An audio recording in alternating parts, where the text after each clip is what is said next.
Well, students all across the state will head back to class over the next 2 weeks. But as Como investigator John Humbert discovered, some schools aren't ready to protect them during an emergency. John? School districts must run 9 emergency drills each year for fires, lockdowns, earthquakes, and more. It's the law. But we found some schools acing those tests. Others haven't held a single drill in years. Wow, you're definitely king of the mountain up there, aren't you? In a matter of days, Antoinette Lyons' children will be away from the playground and back at school. Yeah. Say, be safe. Oh, I want my kid to be safe. Are you serious? Shocked by what the Como investigators uncovered, Wow. She has new safety concerns. School safety ain't what it used to be. Disappointment, too, from Mike Donlin with the state superintendent's office at our discovery. Right now, drop cover and hold on. Districts all across the state are failing to follow a state law on emergency drills. Apparently, we're the first ones who bothered to check. Your question has never really come up. Starting in 2013, every school in Washington is supposed to perform at least 9 drills a year. We looked at the 3 largest districts in our area: Kent, Tacoma, and Seattle Public Schools. This is not a nice to have. This is a have to have. Chris Loftus with Kent Schools admits that a few years ago, his district was falling short. It still has to happen, and we have to find a way. In 2013, 85% of Kent schools did all the drills. There was a slight dip in 2014. Then last school year, a perfect grade. What's your location? Despite that, the district keeps upgrading its security office and plans to have 1,000 cameras in place by next school year. It's one moment of additional peril because we weren't prepared. Well, that's more than a legal failure. That's a moral and ethical failure.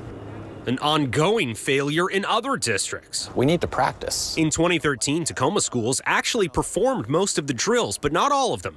In the eyes of the state, that equals 0. The next year saw a huge jump to 68% success across the board. Last year, though, a big drop to just 40%. And not all those principals are doing it.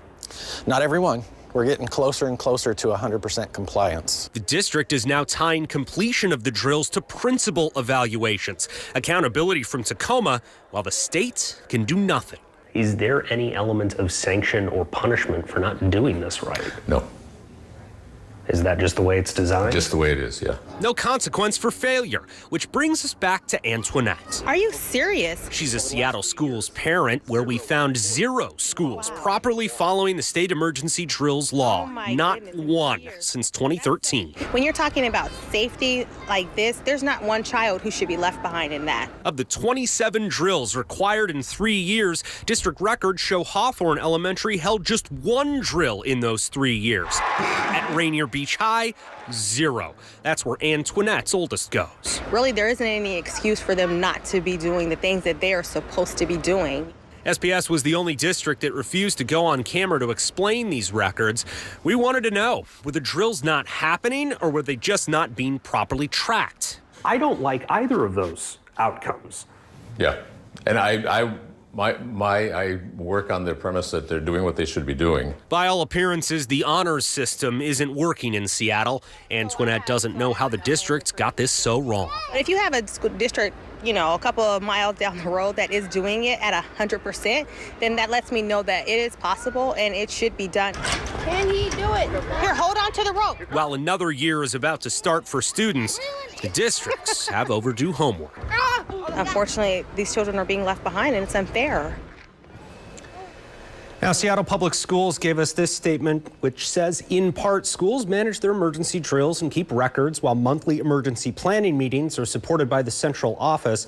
RCW 28A.320.120 does not require districts to report compliance to OSPI. Now, we have all those reports from Kent, Tacoma, Seattle, all up on KomoNews.com right now so you can see how your kids' school fared.